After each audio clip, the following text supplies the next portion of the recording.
is at Lions Poker Club. It's a club out here in Houston, Texas, legal poker club.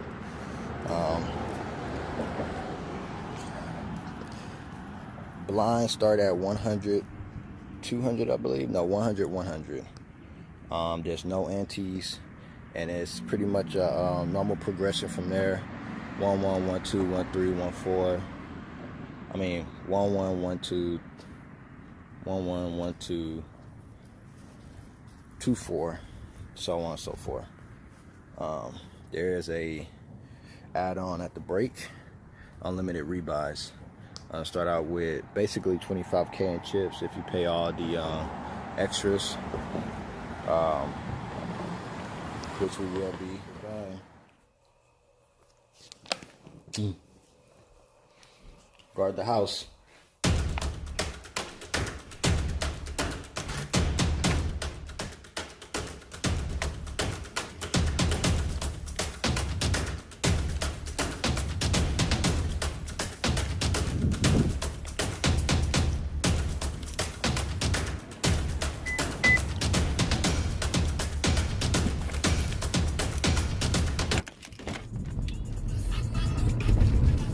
Alright, so we are on our way to go play the 25K guarantee. My first big tournament of the year.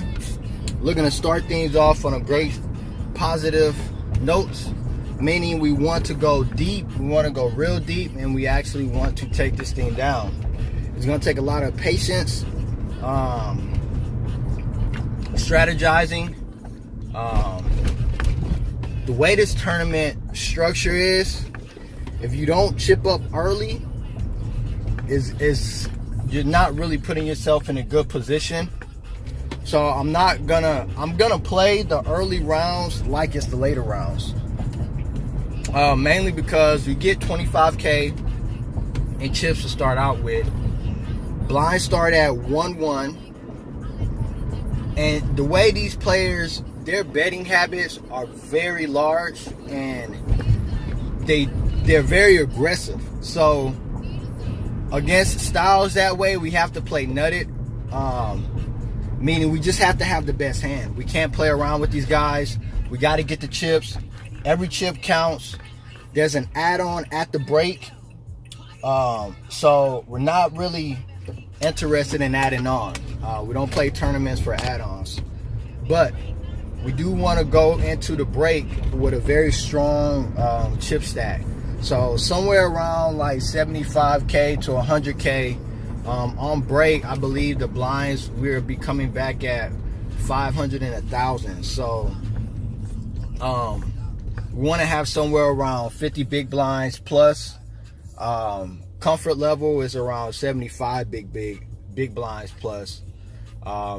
Just because of the way they play, man, is, you know, we're gonna need some chips to play with. You know, we could get card dead, and for that reason we need to be able to make a lot of folds. So we're gonna need a lot of chips in order to make a lot of folds, and that's what a lot of players don't understand when it comes to having fold equity.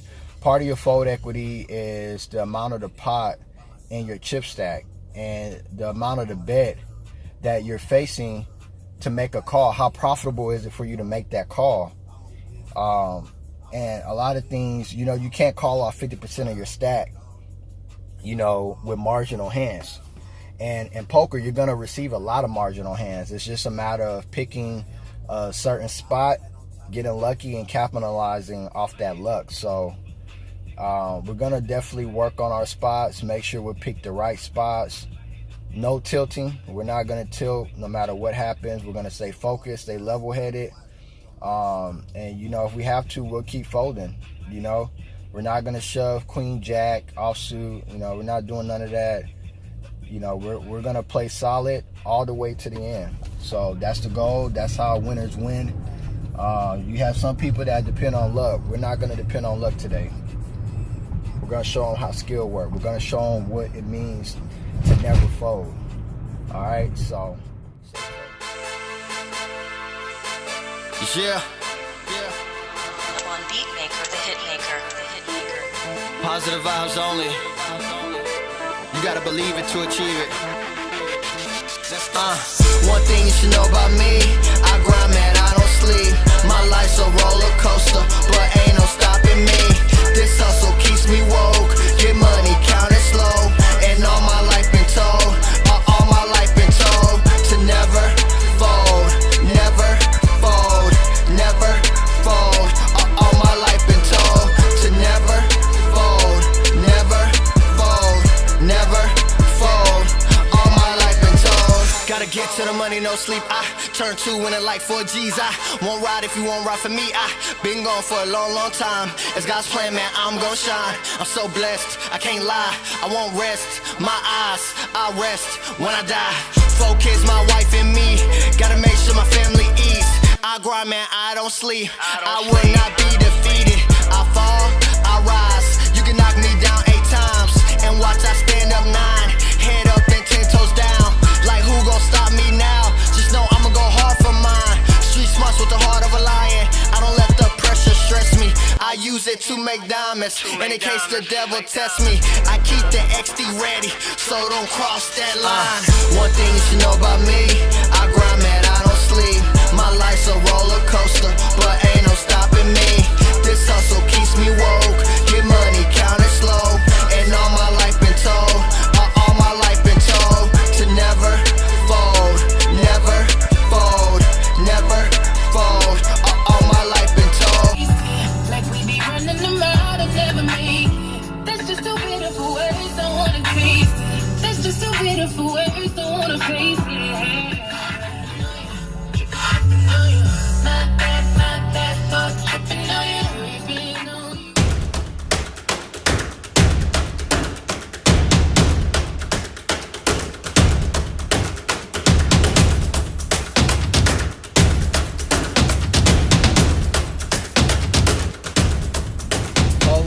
Tournament update. We are out. We are out. Tournament was good, man. It was 80 players going off the clock. I didn't ask if the count that was up on the screen was right, but they said 80 players. Prize pool got a little over the 25K. Early levels, we got involved in some tricky situations. Bluffed maybe 2 hands and got called by a guy. I think they just weren't ready to let it go. Wasn't a good idea bluffing that early, I think, in a tournament, especially it being a rebuy tournament. Players are more likely to call certain situations. Not really having all the details, so I won't go into it, but basically everything got there on the river, flush, straight. Honestly, just anything you can think of. We were heads up, so we're heads up after the flop. So yeah, everything got there. It was a limp pot, and yeah, I figured the guy to be on a weak ace. Ace was on the board. His bet sizes weren't like how they were in a couple of the other rounds I've seen him play in. So I tried to make a move on him on the river. Pretty much put out a pot size bet. He tanked for like 3 minutes, man. And I guess really I think it was a more like I want to see type hand. Cause I mean there was no chop. If I had an ace, it was definitely beating his kicker. He had ace 7, all overs on the board. I think there was 1 undercard. So I mean the worst I can have for a chop would have been, you know, ace 6 and whatever the undercard was wouldn't have been good because then I'll have 2 pair. So not many weaker aces there that he beats. So I think it was more of a you gotta make me a believer type call, which was fine. After that, I ended up getting involved in a hand where I flopped 2 pair, and no, before that, I ended up getting involved in a hand where I got ace king. There was a open from under the gun. I called, smooth called. Table was playing pretty aggressive, so I was trying to disguise my strength. I was folding a lot, playing really tight, so I didn't want to, make it so obvious what I had. The button folks call, I can't call at this point. I shoved my stack. I have like 17,000, and of course the button goes all in, and then the other guy calls. So I was up against pocket queens and pocket sixes, I believe, and ace on the flop. So that was good, and brick for them. So we hold up and triple up, and that put us back in. And then 2 hands right after that, I get queen 6 in the big blind, and it middle position opens for like 32, and no, middle position opens for 2x. Again, I'm not sure what the blinds were. I think it was 4 and 800, and middle position opens up to like 16 or something like that. Gets 2 callers, small blind folds. I call with queen 6, giving it action, just to see kind of what happens. Hoping to hit exactly what I hit, actually. So 4 queen 6 comes on the board. I checks over to the razor checks, and then it checks over to like the cutoff, and he just throws out like I think it was like 20,000 or something like that. Very big bet. At this point I have around 40k, and I'm like, man, he must have like a set of 4s, maybe a set of 6s, or ace queen, king queen type hand. I wasn't gonna just call. He had 75% of his stack in, so I didn't want to see any more cards. If we were gonna run it out, I wanted to see a river, so I went ahead and went all in. And amazingly, he folds actually. It was he folds. It would have been about basically like 25 more to him to call, and he folds. So we win that one and get a huge chip advantage. At that point we're sitting at about 65-70k. A couple hands later after that, they moved me tables. After I moved tables, I sit down at this table. I'm under the gun. After a couple hands, and I get king jack off. Under the gun, raises it 2.5, which at that point blinds were like 6 and 12, so he raised it to like 2,400. I look at his stack. He's pretty short. My first analysis of him was that he wouldn't be raising with his stack size under the gun with such a weak hand, and my initial thought was to actually go ahead and fold, because there's still players left to act after me, and I'm not calling a shove, and I just didn't want to get into any tricky situations, especially with me calling against pot odds to the player after me to my left. But for whatever reason, again, knowing that he has a short stack, I have king jack. I have some blockers to whatever hands he may have, ace king, ace jack. I'm putting him mainly on like ace jack, ace king, ace queen, or some type of pocket pair. And there's 2 more callers that come in, and the flop is jack 8-9. Very interesting flop, actually. Shit, missed my turn. Very interesting flop. Reason being is because the action gets over to him, and he's first to act, and what actually ends up happening is he goes all in for like I think it was like 28,000 or something around there. At this point, like I said, I have about 60,000, and I got top pair with a king. I figured he either had to draw or he's on the diamond. The diamond draw was there. A lot of things there. I was hoping for no one else to call after me, so I ended up making a call. And the guy next to me, he bombs it in. He ships it in. And he only has like 14,000 more after the all-in, or like what was it, like 17 or 19,000, something around there. I really wanted to fold, but after I called the original Razor all-in, I'm basically pot committed. Way too many chips to fold. There's a lot of things that can happen. I pretty much knew I was dominated at that point. And when it flips over, the guy to my left has 9-8. The original all-in has ace-jack. So we're behind. We need some help, and the help does not come. Went into the wrong parking lot. The help does not come. We end up losing to 9-8. 9-8 holds up. Yeah, so even on a turn, we got additional outs on a turn. We did have a jack of diamonds, so if the diamond came on the turn, we had a redraw to the diamonds. No one else had a diamond in their hand, so not the best shape. Coming to that new table, we lost over 50% of our stack in that hand, and we were left fighting. So we hold off until break. On break, I have about 30,000, so I'll do the add-on.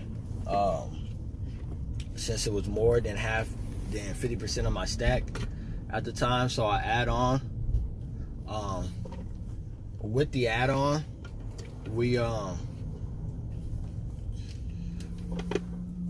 with the add-on, I basically just had to grind it out from there. The add-on was 25K, and yeah, just no help. I picked up a few pots, maybe 2 after the break. We got down to about 40 players. I have like 25,000. I wake up with ace queen in middle position. Under the gun shoves for like 55,000. Blinds are 2 and 4,000 at this point. Under the gun shoves for like 55,000. We have to go all in here. I have like 25K, so I mean, I don't know what other hands I can wait for. Folds around to, he has 10s. Flop, dry. Turn, we hit our ace, but unfortunately on a river, he hits the 2-outer for the 10, and we're out. I'm pretty satisfied with my play for the most part. I think we played really good. A lot of patience was involved. I think if I would have stuck to the script on the last hand that I had with the King Jack, my plan was to not get involved with marginal holdings like King Jack and Queen Jack. End up getting into that situation. The reason why I don't really play those hands, I only played them, 1, because of my chip stack, but 2, I don't like to get involved in the situations that happen, and the only way you can avoid those situations is by folding pretty. And I should have really stuck to the script, but I won't say, you know, it's neither here nor there. Unfortunately, the guy to my left woke up with 2 pair, which caused additional damage to me.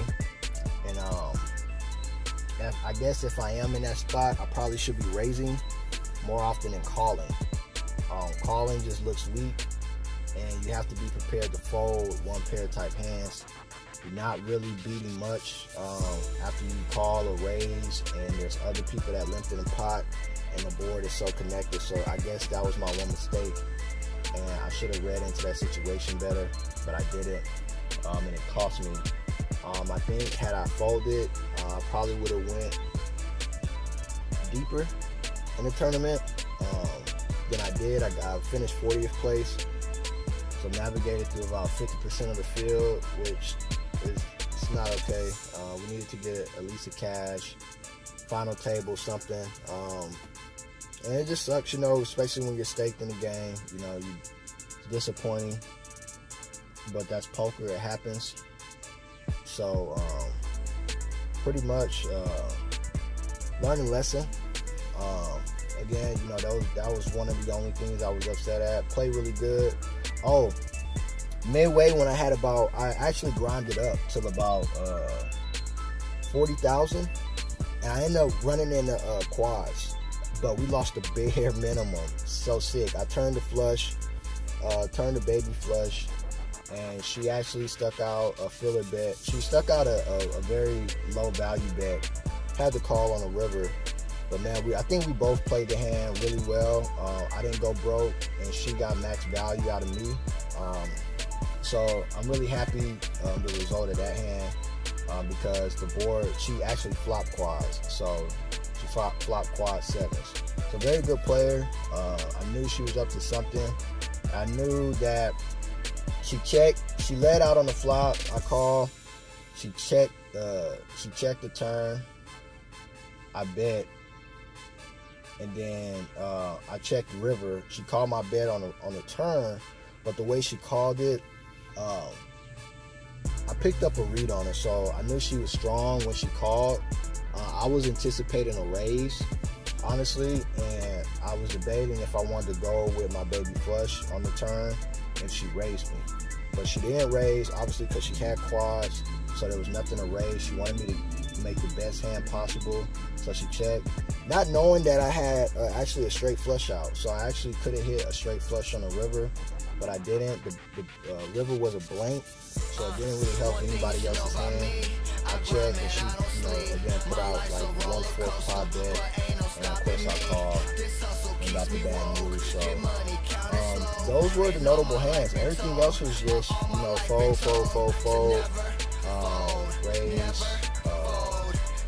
flop a pair, bet, fold. So nothing spectacular. Those were all the hands there.